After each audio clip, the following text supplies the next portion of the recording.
Wow, pensé que muy buenas tardes a todos. Muchísimas gracias, Yulisa. Mira, en estos días se han discutido ciertos temas que son interesantes. Yo lamento por una parte que el mayor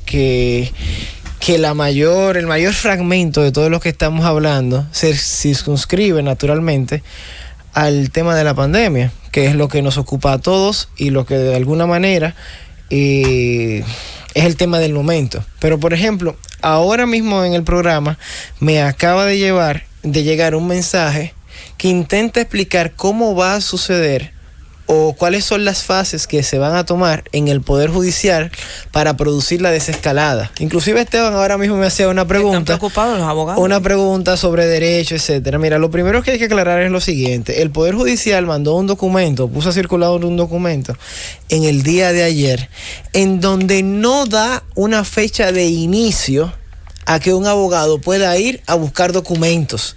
Eso hay que tenerlo en cuenta. La fecha del 1 de junio es una fecha de organización. Según lo que yo pude leer, puedo estar equivocado porque yo no soy parte del Poder Judicial, es una fecha de organización en donde van a ir los servidores judiciales, es decir, los funcionarios públicos que trabajan en el Poder Judicial, a organizarse, a retomar labores, con horarios y con medidas y protocolos. Me parece, de los comentarios que he oído y de lo que pude leer, que el intercambio con abogados o que los usuarios del Servicio de Administración de Justicia comiencen a interactuar sería para una etapa intermedia, no en una etapa inicial. Eso hay que tenerlo claro. No, igual que en otros sectores, como hablábamos ahorita del sector inmobiliario, por ejemplo, a partir de la realidad del COVID se tiene que comenzar a pensar en automatizar muchos de esos servicios. Por ejemplo, eso de ir a buscar un sello, una cosa, cuando tú puedes pagar ese impuesto a través del Banco de Reservas, enviarle el scan, o sea, del pago que se realizó, y que ellos de allá para acá te lo den también escaneado. Yo creo que eso no puede ser tan complicado. Mira lo que pasa, no es complicado y tiene toda la razón del mundo, pero el derecho y la práctica judicial, la práctica jurisdiccional, está vinculado por asuntos normativos. Y desde que aún los abogados también complicamos mucho las cosas, debo de decirlo. Muy orgulloso de ser abogado. Creo que somos de las profesiones que con más frecuencia trabajamos gratis y se nos ataca mucho. Pero también debo de decirte algo. Yo los ataco mucho. Mira, cuando nos toca hacer negocio con los abogados, sí, generalmente nos la ponen en China. Mira qué es lo que pasa. Que no tenemos un soporte legal, un soporte normativo que nos permita hacer una notificación por correo electrónico. Y si mañana Esteban me demanda sobre la base de la consulta que él me hacía fuera del aire, y me demanda por correo electrónico, el correo electrónico no es un medio por el cual se puede iniciar una acción en justicia. Para iniciar una acción en justicia se necesita un acto de alguacil en los términos que propone el Código de Procedimiento Civil. Entonces, la solución que todos estamos pensando de por qué el Poder Judicial no se digitaliza, por qué no se automatiza, oye, la intención existe. Y existe a quien no conozco, o sea, lo conocí una vez en la universidad.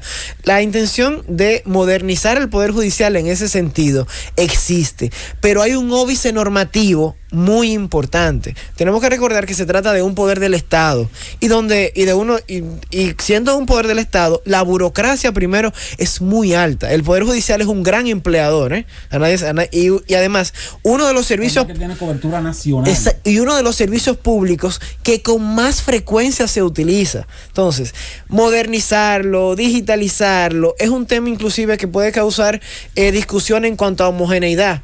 En Higüey se podría notificar, hablando hipotéticamente, naturalmente, de manera digital, pero en el Distrito Nacional no.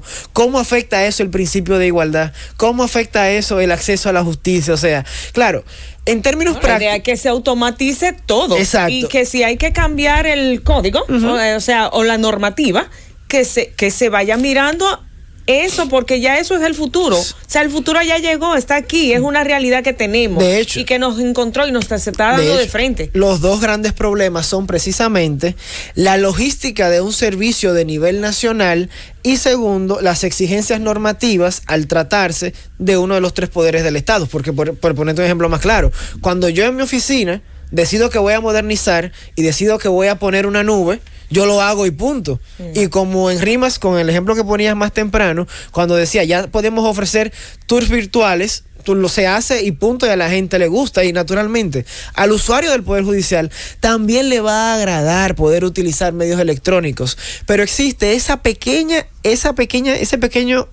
pero importante fragmento que es el Estado de Derecho y los derechos que se podrían ver afectados por una parte, además de los derechos que habría que garantizar cuando se adopten sistemas electrónicos automatizados y sistemas digitales, porque imagínense ustedes, cuando alguien me envía un mensaje o me envía una prueba o un título o un contrato de forma electrónica, ¿qué validez tiene eso frente a un tribunal actualmente? Una vez exista una norma que diga que las notificaciones de inventarios de documentos son válidas por medios electrónicos, ya los problemas comienzan a ceder y los abogados y los usuarios del Poder Judicial tendríamos obligatoriamente que adaptarnos, pero ahora no, y yo lo entiendo. O sea, al abogado que hoy por hoy lo convocan por medio de un correo electrónico a una audiencia, mañana lo primero que puede decir o lo primero que va a decir es: mira, eso no es un medio legal para convocarme a una audiencia.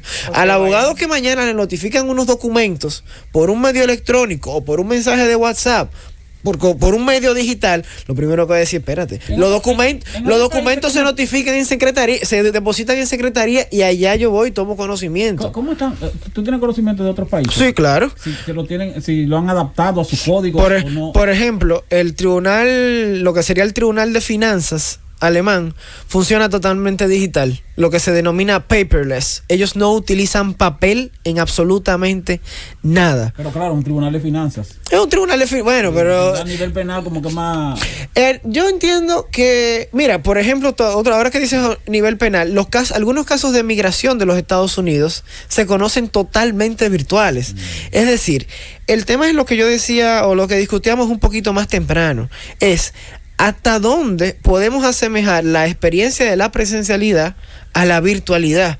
Porque una vez la virtualidad me ofrece las mismas posibilidades que la presencialidad, yo creo que es sustituible. Inclusive en casos penales. Ahora, en el caso penal, no porque es una materia que a mí me entusiasma mucho, hay ciertos criterios, por decirlo de alguna manera, son principios en realidad del proceso, como la inmediación, que yo siento que por la virtualidad se pierde, por lo menos en título personal. ¿Qué es la inmediación?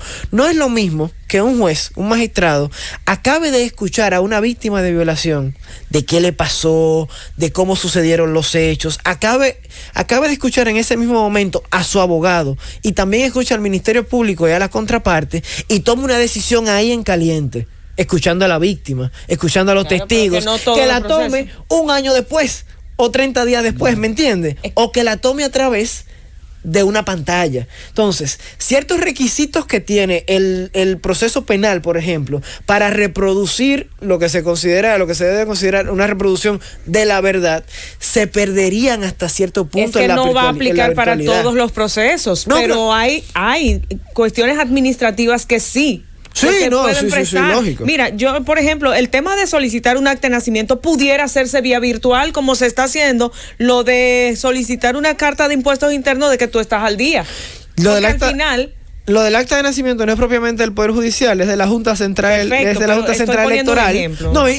Y como ciudadanas tiene toda la razón del mundo. Al final es el Estado. Y uno quisiera que el Estado funcione de una manera más rápida, menos burocracia y más automatizada. De hecho, hay algo que hay que decir. La Procuraduría tiene un sistema, leí el otro día, nunca lo he utilizado, para automatizar, creo que la carta de buena conducta, totalmente automatizado, o sea, que cuando se quiere se puede, y ese trámite antes duraba hasta una semana. Y para tú sacar tu marbete también, por ejemplo, eso ha sido un éxito total y rotundo. Tú entras, pagas tu impuesto y te lo envían a tu casa con un mensajero. Óyeme. Pero mira el problema. Ahí el problema cuando va a surgir también, sobre todo en el ámbito del Poder Judicial.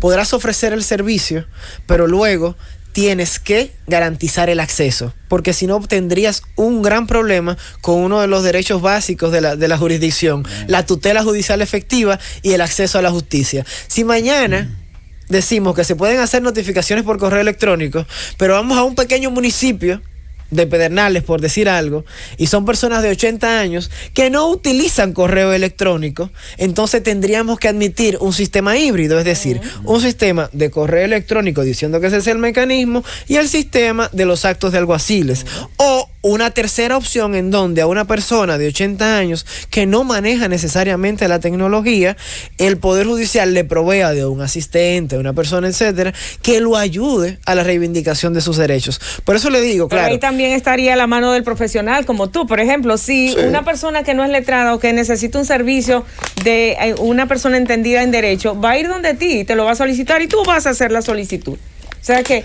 y lo ideal sería que sea un híbrido, que se pueda tanto presencial como de manera automatizada. Eso va a descongestionar las empresas. Ahí, eso, y tienes razón, y de buen corazón también, pero ahí viene otra vez el tema de que a veces los abogados complicamos la cosa. No, magistrado, yo se lo notifiqué por correo electrónico. No, magistrado, pero era por acto de alguacil porque mi cliente no usa correo electrónico. Por decirte algo que va a pasar, que sucedería con nosotros. Ustedes ven que los abogados son complicados. No, pero es para garantizarles los derechos a ustedes. Francis, contigo.